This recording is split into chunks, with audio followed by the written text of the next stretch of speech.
আচ্ছা, সবাই তো অ্যাটেন্ডেন্সটা দেই। নাজমুল হাসান নীরব।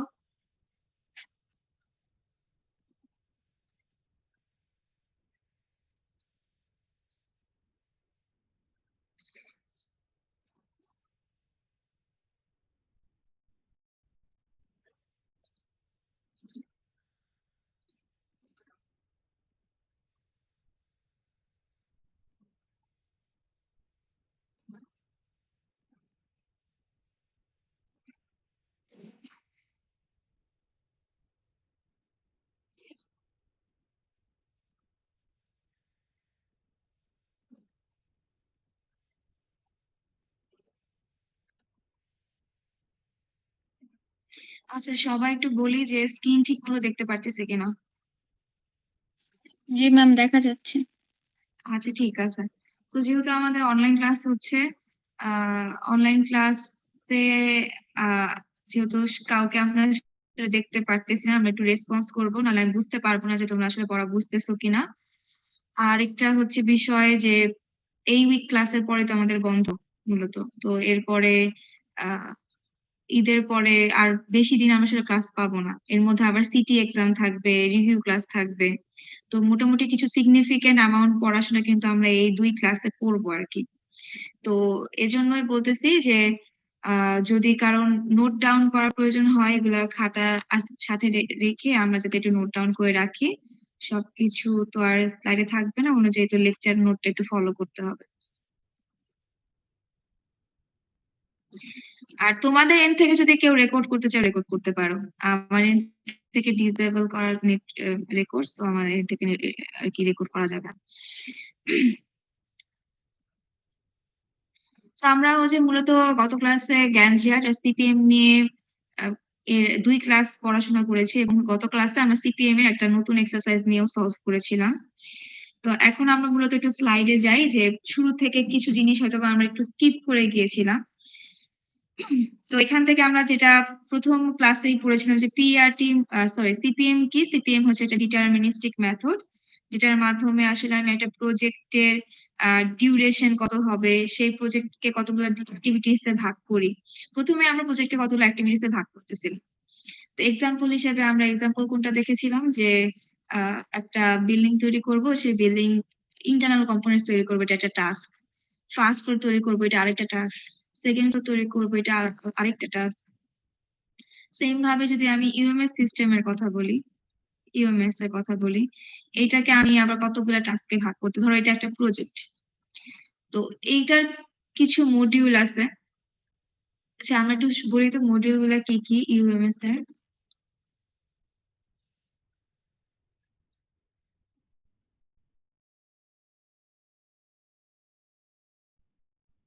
Advising attendance. Advising, attendance, good. তারপরে প্রথমে আমাদের যেটা করতে হয় কি, লগ ইন করতে হয়, অথেন্টিকেশন। এগুলো এক একটা মডিউল বা এগুলো এক একটা টাস্ক ধরলাম।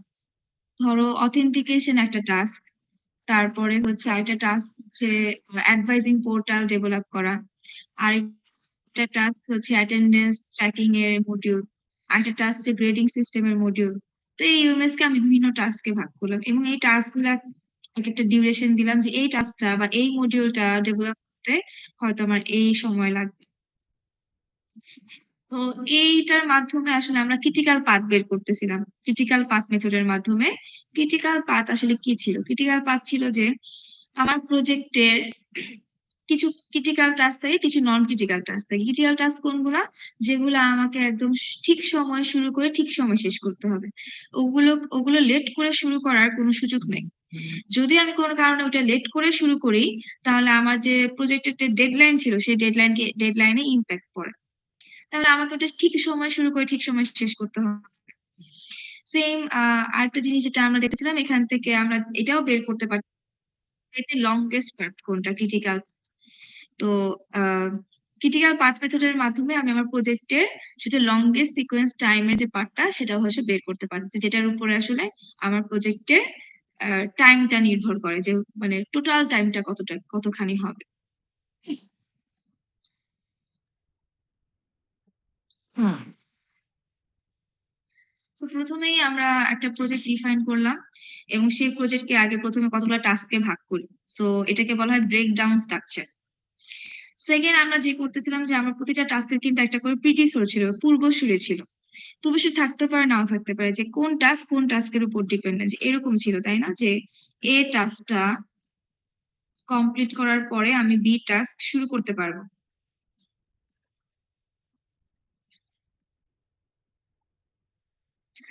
তাহলে বি টাস্কের উপরে মানে বি টাস্কটা এ টাস্কের উপর ডিপেন্ডেন্ট। তাহলে এই যে প্রতিটা অ্যাক্টিভিটিস এর যে রিলেশনশিপ গুলা সেগুলো আমরা এখান থেকে ডেভেলপ করতে পারি যে কে কার উপর ডিপেন্ডেন্ট বা কে কাকে ফলো করবে। বি এ কে ফলো করে। তারপর এখান থেকে আমরা একটা এওএন নেটওয়ার্ক ক্রিয়েট করেছি, মানে গ্রাফিক্যাল রিপ্রেজেন্টেশনে আর কি রিপ্রেজেন্টেশন এঁকেছিলাম আর কি। তো এওএন ছিল activity of node. So activity on node, প্রতিটা নোড এক একটা অ্যাক্টিভিটি এবং কোন অ্যাক্টিভিটি কোন কার উপর ডিপেন্ডেন্ট সেই অনুযায়ী অ্যারো দিয়ে আমরা একটা গ্রাফ এঁকেছিলাম। তারপর প্রতিটা অ্যাক্টিভিটির কিছু টাইম ছিল, টাইম বলতে ডিউরেশন ছিল, অ্যাক্টিভিটি টাইম ছিল। এই টাইমের পরিবর্তে কস্টও হতে পারে। যদি কস্ট থাকে তাহলে কস্টের টোটাল কস্ট বের হবে, আর যদি টাইম থাকে তো টোটাল টাইম বের হবে। তারপর এখান থেকে আমরা ওইখান থেকে ক্রিটিক্যাল পাথ ক্যালকুলেট করি বা লংগেস্ট টাইম পাথ ক্যালকুলেট করি, করে এখান থেকে আমি আমার নেটওয়ার্কে ক্রিটিক্যাল পাথ কোনটা বা ক্রিটিক্যাল টাস্ক কোনগুলা সেগুলা ডিটারমাইন করতে পারি। এটা সুবিধা কি?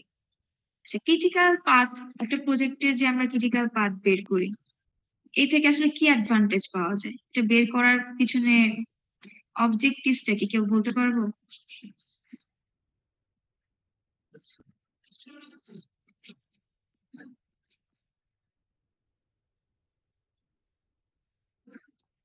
ম্যাম হচ্ছে কোন টাস্ক গুলো আমাদের হচ্ছে দেরিতে শুরু করলে হবেই না, একদম এক্সাক্ট টাইমে শুরু করতে হবে এটা জানতে। আচ্ছা, হ্যাঁ। ধরো আমি একজনকে একটা প্রজেক্ট, থ্যাংক ইউ। সো একটা প্রজেক্ট হচ্ছে আমি একজন পার্সনকে দিলাম, পার্সন নাম্বার 1, আর সেই প্রজেক্টে আমি পার্সন 2 কে দিলাম। পার্সন 2 কে আমি প্রজেক্টের সাথে তার ক্রিটিক্যাল হয়তোবা পার্টটাও বলে দিয়েছি। আর পার্সন 1 কে আমি খালি প্রজেক্ট দিয়েছি, ক্রিটিক্যাল পাথ বলে দেইনি এবং ক্রিটিক্যাল পাথ সে বেরও করতে পারবে না ধরো। তো সেক্ষেত্রে দেখা যাবে যে পার্সন 2 তার প্রজেক্ট ঠিক সময়ে কাজ করে শেষ করতে পারবে। পার্সন 1 এটা ঠিকমতো মনিটর করতে পারবে না প্রজেক্টকে। এই প্রজেক্টটার শিডিউল কি হবে? প্রতিটা প্রজেক্টের তো প্ল্যান থাকে। ধরো আমাদেরও তো যে আমরা আ প্রতি ক্লাসে এসে আমরা পড়াশোনা করি বা লেকচার দেই। প্রতিটা লেকচারে একটা প্ল্যান থাকে যে এই সময়ের মধ্যে আমি এই টপিকটা শেষ করব বা মিড এর আগে আমাদের কতটুকু সিলেবাস শেষ করতে হবে। কিছু একটা সিলেবাস আমাদের থাকে। এইটা যদি সিলেবাসে না থাকতো তাহলে কি হতো? তাহলে একেকজন একেক ভাবে পড়াবে। আমরা একেক সময় একেকটা পড়বো। হয়তোবা মিড এর আগে আমাদের যে এক্সপেকটেশন থাকবে সেটা আমরা শেষ করতে পারবো না। তার আগের থেকে প্ল্যানিং যদি না থাকে তাহলে আমি ওই প্ল্যান অনুযায়ী আমার প্রজেক্ট হচ্ছে কিনা সেটাকেও আমরা মনিটর করতে পারবো না। তাহলে প্রজেক্টটা ঠিক সময়ে শেষও হবে না, আবার সেই প্রজেক্টটা শেষ করতে হয়তোবা আমার অনেক বেশি কষ্টও লাগতে পারে। দ্যাট মিনস এটা এফিশিয়েন্ট কোনো প্রবলেম সলভিংই হবে না। তো সেক্ষেত্রে আসলে ক্রিটিক্যাল পাথ কিন্তু বের করা খুবই ইম্পর্টেন্ট একটা। তারপর এখান থেকে আসলে আমরা প্রজেক্টটা কখন শেষ হবে, ক্রিটিক্যাল টাস্ক কোনগুলো, নন ক্রিটিক্যাল টাস্ক কোনগুলো, এগুলো আমরা বের করেছিলাম। এটা নিয়ে আমি তোমাদেরকে দেখিয়েওছি। সেটা নিয়ে আমি আর রিক্যাপ করলাম না। তারপর এখান থেকে আমরা ফরওয়ার্ড পাসিং এর মাধ্যমে ইএস-ইএফ ক্যালকুলেশন আর ব্যাকওয়ার্ড পাস এর মাধ্যমে এলএস-এলএফ ক্যালকুলেশন করলাম। করার পরে এখান থেকে আমার যেটা বের করতে হবে সেটা হচ্ছে স্ল্যাক টাইম। এই যে এখানে ইএস-ইএফ এলএস-এলএফ ক্যালকুলেট করার পরে স্ল্যাক টাইম বের করব। স্ল্যাক টাইম কি? এলএস থেকে ইএস বিয়োগ করলে আমি আসলে স্ল্যাক টাইম পাবো। অথবা আমি এলএফ থেকে ইএফ ও বিয়োগ করতে পারি। একই রেজাল্ট আসবে। স্ল্যাক টাইম যেখানে 0 সেগুলা হচ্ছে ক্রিটিক্যাল টাস্ক। আর যেগুলো non zero, so non zero গুলো তো হচ্ছে যেকোনো ভ্যালু আসতে পারে। 0 ছাড়া যেকোনো ভ্যালু আসলেই সেগুলো হচ্ছে নন ক্রিটিক্যাল টাস্ক। এখানে খেয়াল রাখতে হবে এই জায়গায় কিন্তু মাইনাস কোনো পয়েন্ট আসবে না। যদি আসে দ্যাট মিনস ভুল আছে, ভুল হয়ে গেছে। তো ঠিক করতে হবে।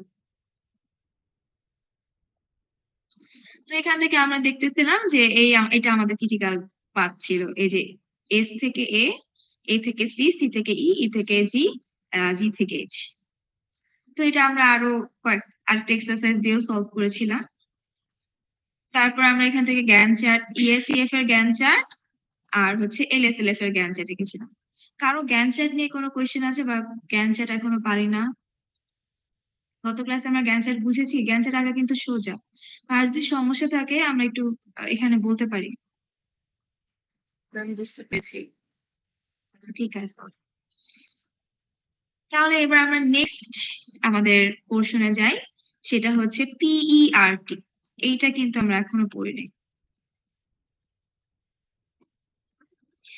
PERT হচ্ছে একটা প্রবাবিলিস্টিক মেথড।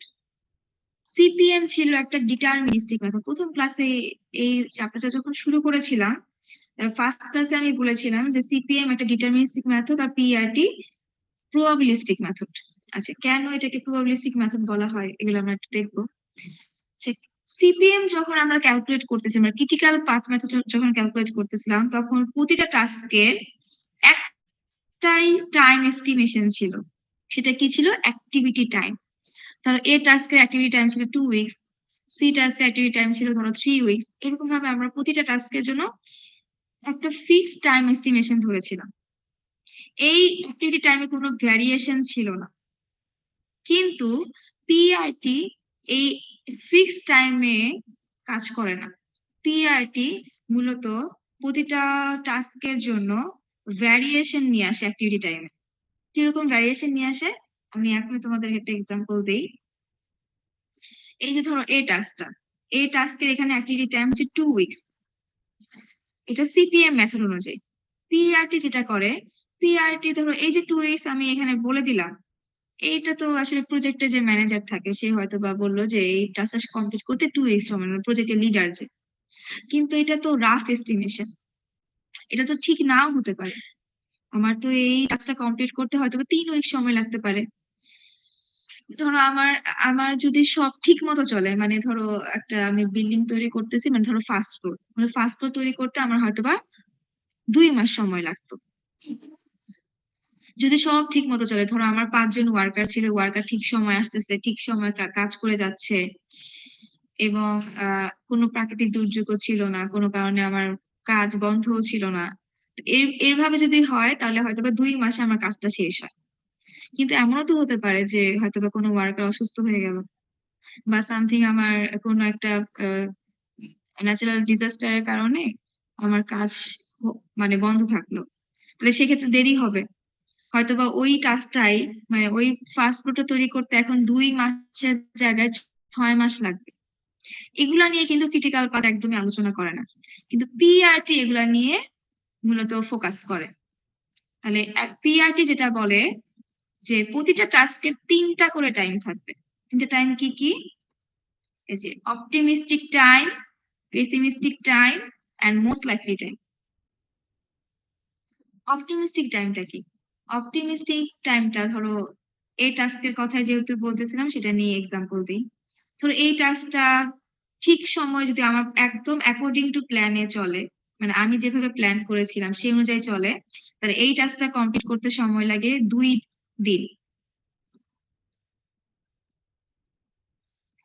কিন্তু যদি একদমই আমার প্ল্যান অনুযায়ী না চলে, মানে একদমই উল্টা, মানে আমার ফেভারে কোনো মানে কোনো কিছুই আমার ফেভারে না, তাহলে হয়তোবা এই টাস্কটা কমপ্লিট করতে সময় লাগে 6 দিন। একদমই আমার ফেভারে না বলতে বোঝাচ্ছি ওই যে এক্সাম্পল দিলাম যে ধরো কোনো কারণে আমার কাজটা বন্ধ থাকতে হবে। তো ওই টোটাল সময় লাগবে এই টাস্কটা কমপ্লিট করতে 6 দিন সময় লাগবে। এই যে 2 দিনে এটাকে বলা হয় বেস সিনারিও, যে সবকিছু আমার প্ল্যান মোতাবেক চললো। এটাকে বলা হয় অপটিমিস্টিক টাইম। একদমই যেটা আমার প্ল্যান অনুযায়ী চলে না, যেটাকে ওর্স্ট কেস সিনারিও আমরা বলতে পারি, সেটা হচ্ছে পেসিমিস্টিক টাইম। এখন দেখো আমরা অনেক কিছু প্ল্যান, মানে আমরা এখন অনেক কিছু হয়তো আমাদের জন্য ফিউচার প্ল্যান করে রাখছি। তো ফিউচার প্ল্যান অনুযায়ী চলে তো এটাকে অপটিমিস্টিক বলতে পারি। একদমই ফিউচার প্ল্যান অনুযায়ী না চলে সেটা হচ্ছে পেসিমিস্টিক। কিন্তু আসলে রিয়েল লাইফে কি হয়? রিয়েল লাইফে হয় যে কিছু জিনিস প্ল্যান অনুযায়ী চলে, কিছু জিনিস হচ্ছে আনফেভারেবল সিচুয়েশন ক্রিয়েট হয়। তাহলে আমরা এটাকে বলতে পারি লাইকলি টাইম। হয়তোবা যদি হয়তোবা আমার কিছুটা প্ল্যান অনুযায়ী চলবে আর কিছুটা আমার প্ল্যানের বাইরে থাকবে, মানে আনফেভারেবল সিচুয়েশনে থাকবো আমি। তাহলে সেটা এই সময়টা হয়তো বা লাগে 4 ডেজ।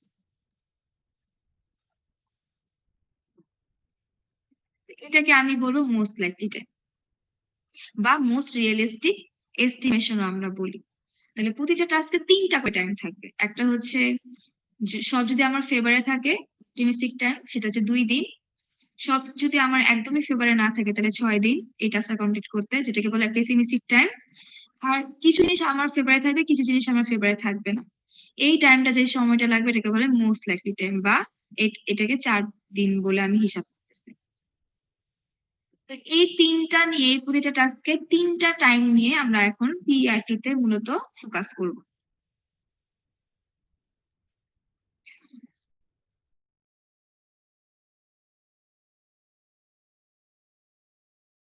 টাইম বের করতে পারি বা আমরা এটাকে সংক্ষেপে আমরা আসলে এভারেজ টাইমও বলতে পারি।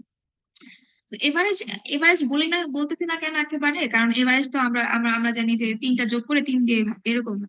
এখানে আলাদা হিসাব। এক্সপেক্টেড টাইম কি, যে optimistic time plus most realistic যে টাইম, এটাকে 4 দিয়ে গুণ করে এবং পেসিমিস্টিক টাইম এই 3টা যোগ করে 6 দিয়ে ভাগ করব, তাহলে আমি এক্সপেক্টেড টাইম পাবো। এটা নিয়ে পরবর্তীতে আমরা কাজ করি যে প্রতিটা টাস্কের হয়তো এক্সপেক্টেড টাইম, প্রতিটা টাস্কে আমি এক্সপেক্টেড টাইম বের করি এই 3টা ভেরিয়েবলের মাধ্যমে। তারপর আমি প্রতিটা টাস্কে কি বের করতে পারবো, ভেরিয়েন্স অফ টাইমও বের করতে পারবো, ভেরিয়েন্স বের করতে পারবো। তো ভেরিয়েন্স এর সূত্রটা কি, বি মাইনাস এ বাই 6 এর হোল স্কয়ার। এখানে বি হচ্ছে কি, পেসিমিস্টিক টাইম, মানে কোনো কিছু আমার ফেভারে না। আর এ হচ্ছে অপটিমিস্টিক টাইম, যে সবকিছুই আমার ফেভারে। আচ্ছা, কেউ আমাকে বলতে, এই যে এক্সাম্পলটাই দিতেছিলাম যে এ টাস্কের অপটিমিস্টিক টাইম আমি বলতেছিলাম 2 দিন, আর পেসিমিস্টিক টাইম বলতেছিলাম 6 দিন। যে কেউ বলতে পারবো যে পেসিমিস্টিক টাইম থেকে যদি অপটিমিস্টিক টাইম বিয়োগ দেই তাহলে আসলে কি পাওয়া যায়? লাইক না, মোস্ট লাইকলি টাইম তো এটা 4 দিন, ধরো মোস্ট লাইকলি টাইম আমি বলে দিলাম ধরো 3 দিন। ধরো আমার 2 দিন আমার ঠিক মতো চলছিল, আরেকদিন চলে নাই, তাহলে 6 থেকে 2 বিয়োগ দিলে তো আসে 4। এই 4টা আসলে কি?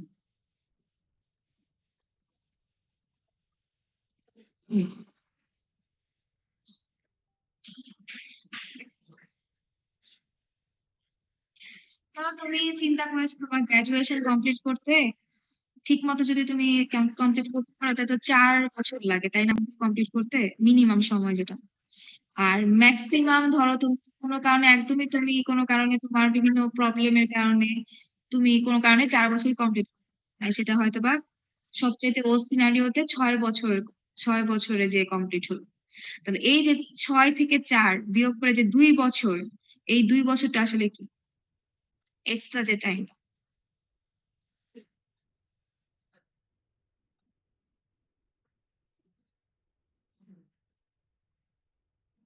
এটাকে আমরা রিস্ক বলতে পারি না বা আনসার্টেনিটি বলতে পারি না, যে এই যে আমার গ্রাজুয়েশন এটা কমপ্লিট না হওয়ার পিছনে রিস্ক কতখানি, এই যে রিস্ক যেটা ছিল সেটা হচ্ছে 2 বছর, 2 বছর আমি পিছিয়ে গেলাম। সেম ভাবে আমি যদি এখন আমি প্রতিটা টাস্কের আচ্ছা যাই হোক, আনসার্টেনিটি লিখতে চাইছিলাম, প্রতিটা টাস্কের পেসিমিস্টিক টাইম থেকে অপটিমিস্টিক টাইম বিয়োগ দেই, তাহলে ওই টাস্কের আসলে আমি রিস্ক বের করতে পারি।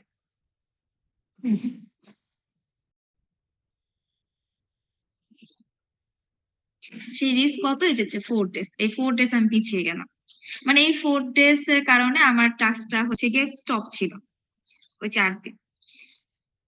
তাহলে এখান থেকে আমরা বুঝতে পারছি যে পিইআরটি মূলত কিন্তু টাস্কের রিস্ক বা প্রজেক্টের রিস্ক, টাস্কের আনসার্টেনিটি বা প্রজেক্টের আনসার্টেনিটি এগুলা নিয়ে মূলত ফোকাস করে।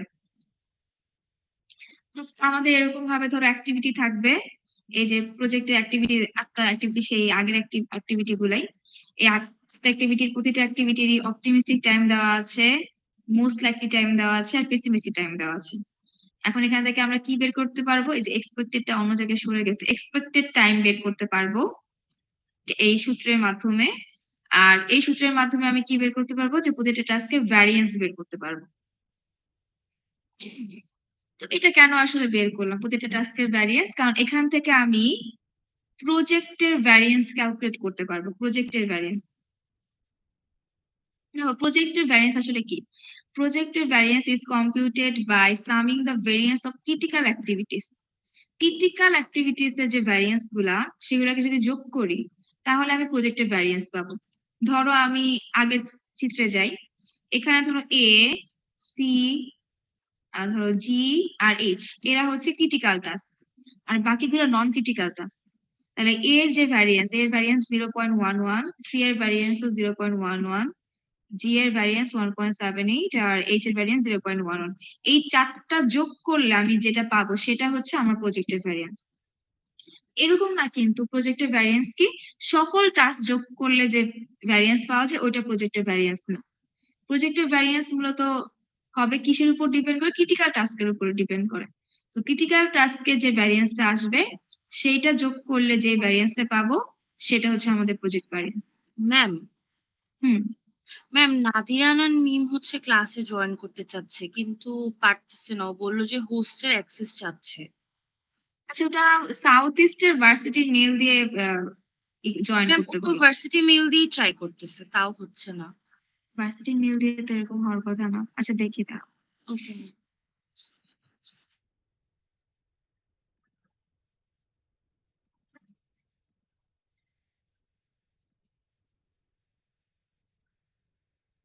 আচ্ছা, ওকে আবার জয়েন করতে বলো। এখন জয়েন করতে চাইলে আমি ওকে এখন করতে পারবো, একসেপ্ট করতে পারবো।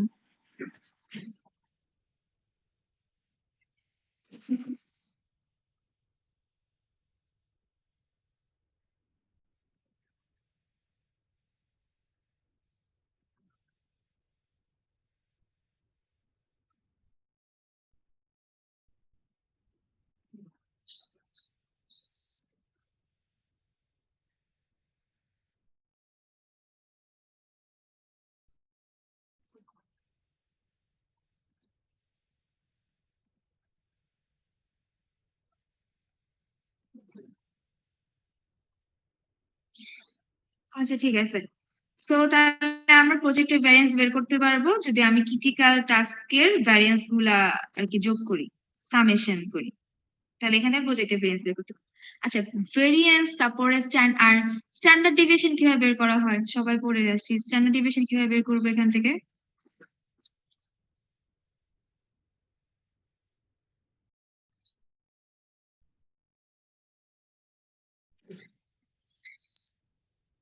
এই সবাই স্ট্যাটিস্টিক্স পড়ে ফেলছি না আমরা? ম্যাম এটি দিলে চলে আসবে। তাই আমাদের স্ট্যান্ডার্ড ডেভিয়েশন চলে আসবে। আচ্ছা তাই আমাকে একটু বলো তো, এই যে প্রজেক্টের ভ্যারিয়েন্স বের করলাম বা স্ট্যান্ডার্ড ডেভিয়েশন বের করলাম, স্ট্যান্ডার্ড ডেভিয়েশন কি?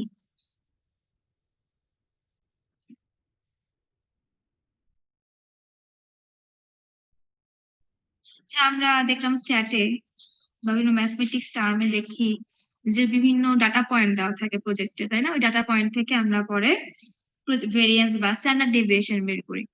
স্ট্যান্ডার্ড ডেভিয়েশন যে বের করি, স্ট্যান্ডার্ড ডেভিয়েশনটা আসলে কি? এটা সিগনিফিকেন্স কি?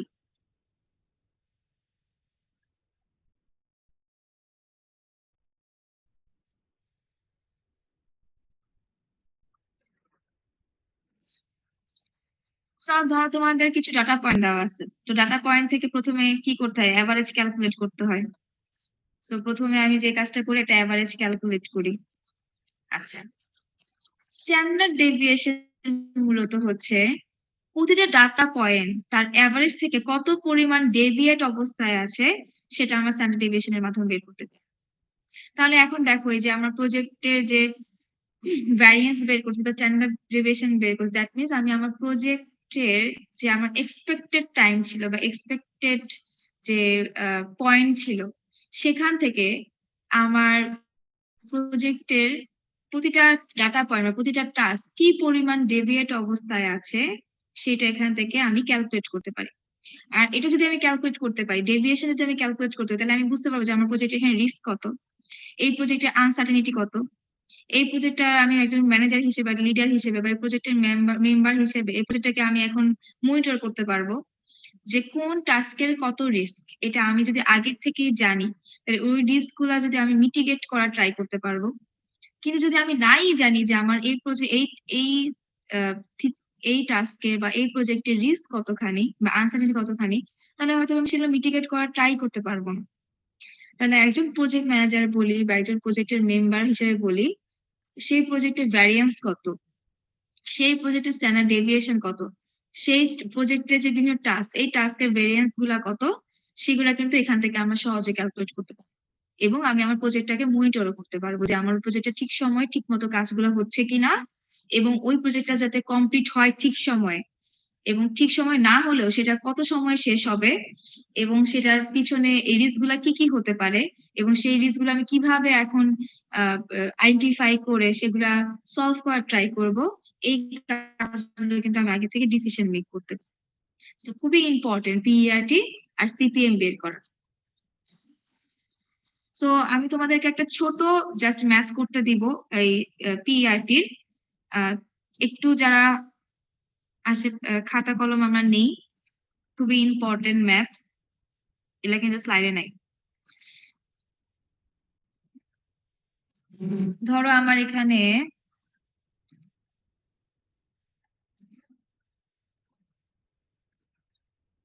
প্রথমে আমি দিলাম এ টাস্ক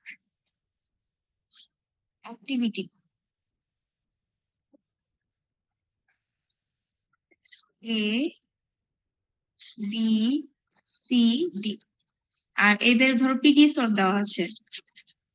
পিডিএসর ধরো এর কোনো পিডিএসর নাই, বি এর পিডিএসর হচ্ছে এ, সি এর পিডিএসর বি আর ডি এর পিডিএসর হচ্ছে বি কমা সি। ধরো এটার অপটিমিস্টিক টাইম আর মোস্ট লাইকলি টাইম দেওয়া।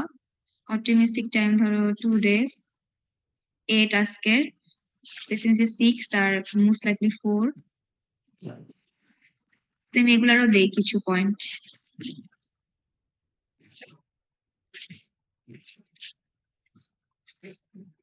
10, 15, 12। আচ্ছা, এখন আমাদের এখান থেকে কি বের করতে হবে? এখান থেকে বের করতে হবে প্রজেক্টের ভেরিয়েন্স কত।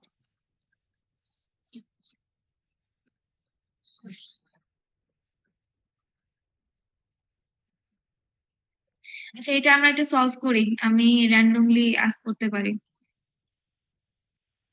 আচ্ছা, এখান থেকে আমরা কি কি বের করতে হবে প্রজেক্টের ভেরিয়েন্স বের করতে গেলে?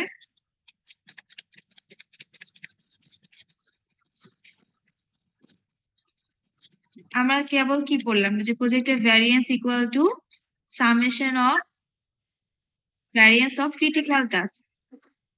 প্রথমে আমাদের কি বের করতে হবে এই প্রজেক্টের? ক্রিটিক্যাল পাথে গুড, ক্রিটিক্যাল পাথ বের করতে হবে। তারপর আমাদের বের করতে হবে প্রতিটা টাস্কের ভেরিয়েন্স বের করতে হবে।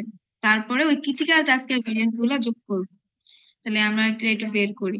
ওদেরকে সূত্রগুলো লিখে দেই। এক্সপেক্টেড টাইমের সূত্র লিখে দেই, a plus 4m plus b by 6 আর ভেরিয়েন্স এর সূত্র হচ্ছে b মাইনাস a বাই 6 এর হোল স্কয়ার প্রতিটা টাস্কের। আচ্ছা, a হচ্ছে optimistic time, b pessimistic time আর a মোস্ট লাইকলি টাইম। আচ্ছা, আমরা বের করি। আমাদের 5 মিনিট সময় দেই, এর মধ্যে যতটুকু পারি আমরা শেষ করি। ম্যাথ সলভ করার সময় কোনো সমস্যা হলে আমাকে আস্ক করতে পারবে।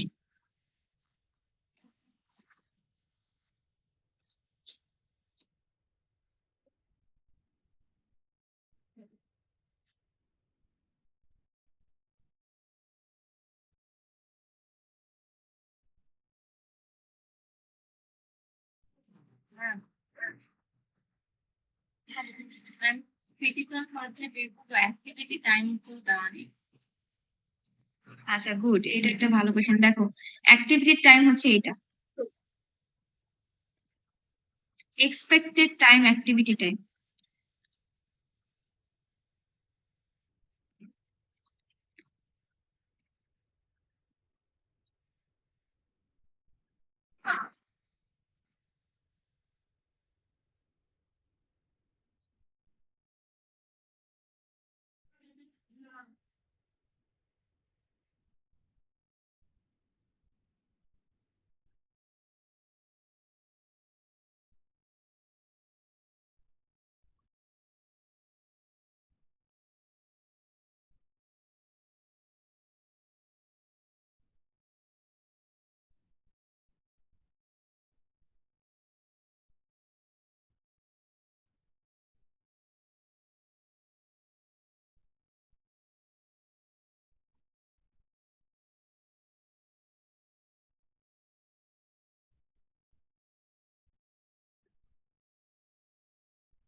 কোশ্চেন ছিল হ্যাঁ, বলো। ম্যাম, অ্যাক্টিভিটি টাইম কি দশমিক হতে পারে? হ্যাঁ, দশমিক আসতে পারে। সো দশমিক তুমি রাখতে পারো বা চাইলে ওইটা যদি দশমিকের মানটা খুবই কম হয় তুমি ওইটাকে একটা এক্সাক্ট পয়েন্ট হতে পারে। ধরো 7.12 আসলো, তো তুমি 7 ধরতে পারো এরকম। ম্যাম 1.66 এরকম আসছে, এটা কিছু মানে 12.167। 12.167 তুমি এখানে এটাকে 12ই ধরতে পারো বা 12.2 ধরেও কাজ করতে পারো। রেজাল্ট তোমার সেমই আসবে, ক্রিটিক্যালটা সেমই আসবে। Okay ma'am.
Ma'am, expected time আর ভ্যারিয়েন্স টাইমটা বের করার পরে কি করতে হবে?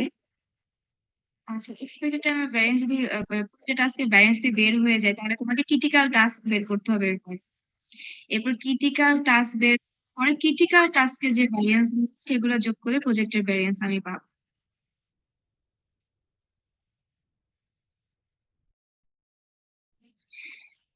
আচ্ছা, কারো ক্রিটিক্যাল পাথ বের হয়ে গেছে?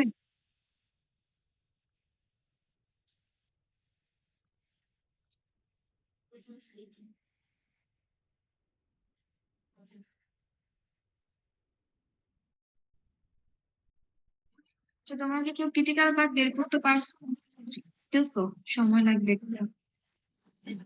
বলতেছি টাইম লাগবে। আচ্ছা, আচ্ছা।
ম্যাম, ভ্যারিয়েন্স টাইমের যেগুলোতে 0 পাবো সেগুলোই তো ক্রিটিক্যাল পার্ট, তাই না? হ্যাঁ, যেগুলো ক্রিটিক্যাল পাথ সেগুলারই ভ্যারিয়েন্স তুমি যোগ করবে।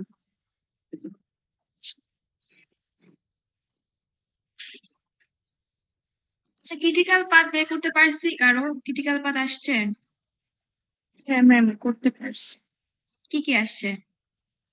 ম্যাম, এ, সি আর ডি। হ্যাঁ, ACD আসবে।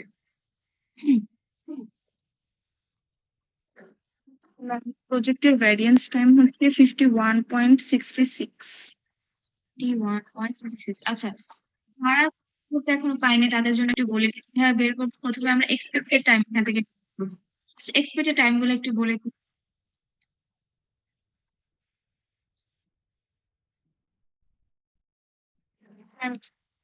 করবো হ্যাঁ, হ্যাঁ, ABCD এর এক্সপেক্টেড টাইম গুলো একটু বলি। এর কত আসবে? ম্যাম এ হচ্ছে 4, এ হচ্ছে 4, তারপরে বি এর 5, C, C 7, 35, আচ্ছা D, D 12, মোস্টলি টাইমের সাথে মিলে গেছে আর কি। আচ্ছা, ঠিক আছে। তারপর এখান থেকে আমরা ভ্যারিয়েন্স বের করতে পারবো। ভ্যারিয়েন্স বের করছি জি ম্যাম বের করবো। কত? এর কত? 0.44 আচ্ছা, B, 0.44, C, 0.25 and 0.69 আচ্ছা 0। আচ্ছা, তাহলে এখান থেকে আমরা এই যে এক্সপেক্টেড টাইমের সূত্র আর ভেরিয়েন্স এর সূত্র দিয়ে আমরা এগুলা বের করে ফেলবো প্রথমে। তারপর আমরা যে কাজটা করবো ক্রিটিক্যাল পাথ বের করবো। ক্রিটিক্যাল পাথ কি দিয়ে বের করবো? আমাদের এই রো আছে, অ্যাক্টিভিটি রো, পিডিএস এর রো এর কলাম আছে, আর এক্সপেক্টেড টাইমেরও কিন্তু কলাম, যেটা অ্যাক্টিভিটি টাইম। তাহলে আমরা তো গত ক্লাসেও সলভ করেছি যে আমাদের ক্লাসে যদি অ্যাক্টিভিটি থাকে তার পূর্বসূরি প্রিডিক্ট থাকে এবং যে অ্যাক্টিভ টাইম থাকে, তাহলে আমি এখানে সলভ করতে পারবো। সলভ করে ক্রিটিক্যাল পাথ বের করতে পারবো। সো ক্রিটিক্যাল পাথ আসবে এইটা, এ থেকে সি, সি থেকে ডি। তাহলে এ এর ভ্যারিয়েন্স কত? 0.44, সি এর ভ্যারিয়েন্স 0.25 আর ডি এর ভ্যারিয়েন্স 0.69। এই তিনটা যোগ করলে ভ্যারিয়েন্স যেটা আসবে সেটা হচ্ছে প্রজেক্ট ভ্যারিয়েন্স। তো 51.66 তো আসার কথা না পয়েন্টের মানগুলো যোগ করলে। সো 0.44, ম্যাম ম্যাম আমি হচ্ছে এক্সপেক্টেড টাইমটা যোগ এটা ভুল হয়ে গেছে তাই না? এক্সপেক্টেড টাইম যোগ করা যাবে না, ভ্যারিয়েন্স যোগ করতে হবে। সেই তিনটা যোগ করে যেটা আসবে সেইটা হবে আমাদের প্রজেক্ট ভ্যারিয়েন্স। ম্যাম 1.3 আসে বললাম এটাকে যদি আমি রুট করি, ধরো কথার কথা কত আসছে তাহলে যদি এটা যোগ করলে ম্যাম 1.38 1.38। জি ম্যাম এইটা হচ্ছে আমাদের প্রজেক্ট। এটাকে যদি আমি রুট করি তাহলে যেটা আসবে এইটা হবে স্ট্যান্ডার্ড ডেভিয়েশন। ম্যাম আমার তো critical path A B D আসছে। ইবিটি আসছে। ম্যাম আচ্ছা, এটা ভি এর ভ্যালুটা 6.91 হবে না? বি এর ভ্যালু তো 5 জানি আমাকে এইটাতে না ম্যাম এখানে না। এটা সবাই হচ্ছে গিয়ে এইটা আবার আলাদা ভাবে সলভ করো, যাদের যাদের সমস্যা হচ্ছে। পরে এটা তো আমি আমার মতো করে দিচ্ছি, তারপর যদি সমস্যা হয় না হয় নেক্সট ক্লাসে আমি শুরুতে এসে এটা নিজে আবার সলভ করি। আর দেখো এটা মিলে কিনা, এটার কথা যদি না মিলে তাহলে ক্লাসে পরে সলভ করো, একটু প্র্যাকটিস করো। হ্যাঁ বি এর ভ্যালু তো 5ই হয়, আমি তো আগে ক্যালকুলেট করলাম। 5 হলে তাহলে 5 কারো ভুল হচ্ছে আর কি সলভ করতে, অন্য কারো হতে পারে। ম্যাম ক্রিটিক্যাল পাথ কিভাবে সি হয় ম্যাম? সি এ তো ডাইরেক্ট এ থেকে লাইনই নাই, তাহলে কিভাবে হবে এসি? জি ম্যাম ওর হয়তো বা একটু সমস্যা হয়েছে, এ থেকে তো সি এর কানেকশনই নাই। হ্যাঁ, এটা তো খুবই ভালো কথা। এ থেকে সি এর যদি কানেকশন না থাকে তাহলে এ থেকে সি তো যাবেই না। তাহলে আচ্ছা, আমি ম্যাম আমি critical path A B D. ABD হয়। আচ্ছা, ঠিক আছে, এ বি ডি ধরো, তাহলে এ বি ডি এর যোগ করে যেটা আসবে সেটা হচ্ছে প্রজেক্ট ভ্যারিয়েন্স।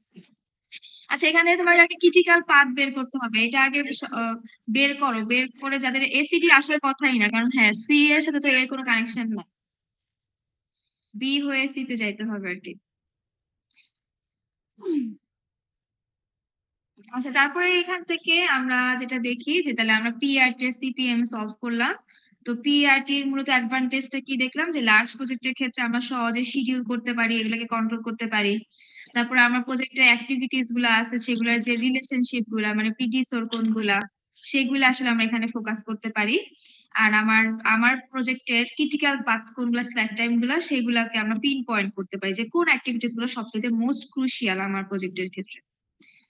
সো যেখানে অ্যাডভান্টেজ থাকবে সেখানে তো কিছু ডিসঅ্যাডভান্টেজও থাকবে। ডিসঅ্যাডভান্টেজ গুলা কি কি? যে আসলে এই যে আমরা রিলেশনশিপ গুলা যে দেই যে A টাস্কের উপর B টাস্ক ডিপেন্ডেন্ট, এটা তো আসলে প্রজেক্ট ম্যানেজার এগুলা মূলত ডিফাইন করে। তো এগুলা তো ক্লিয়ার নাও হতে পারে, মানে ঠিক নাও হতে পারে, স্টেবল রিলেশনশিপ নাও হতে পারে। আর সব যে টাস্কের স্ট্যাবিলিটি থাকবে সবসময়, স্ট্যাবিলিটি না, সময়ের সাথে এই টাস্কের সাথে অন্য টাস্কের ডিপেন্ডেন্সি নাও থাকতে পারে। সো এই কারণে তখন PRT তে একটা প্রবলেম ক্রিয়েট হয়।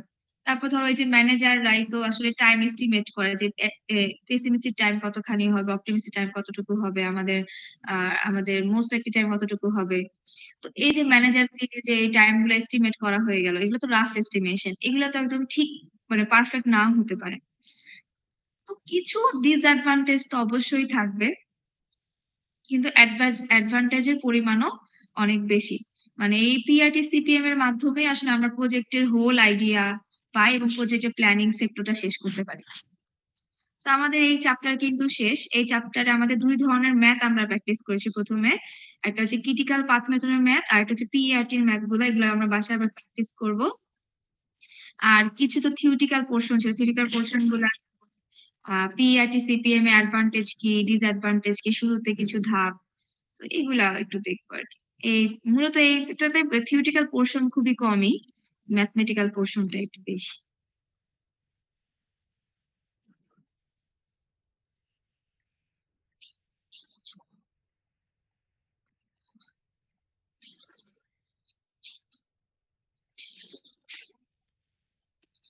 আচ্ছা, সো আজকের আমাদের ক্লাস আসলে এই পর্যন্তই। নেক্সট ক্লাস থেকে আমরা নতুন চ্যাপ্টার শুরু করব। আর এই চ্যাপ্টারে যদি কারো কোনো সমস্যা থাকে একটু আমরা বাসায় বসে দেখি, নেক্সট ক্লাসে এসে আমার সাথে শেয়ার করলেই হবে। ম্যাম অ্যাটেন্ডেন্স দেইনি। হ্যাঁ, অ্যাটেন্ডেন্স এখন নিব। যারা অ্যাটেন্ডেন্স দিতে পারি নাই মানে অ্যাবসেন্ট তাদেরকেই খালি কল করব।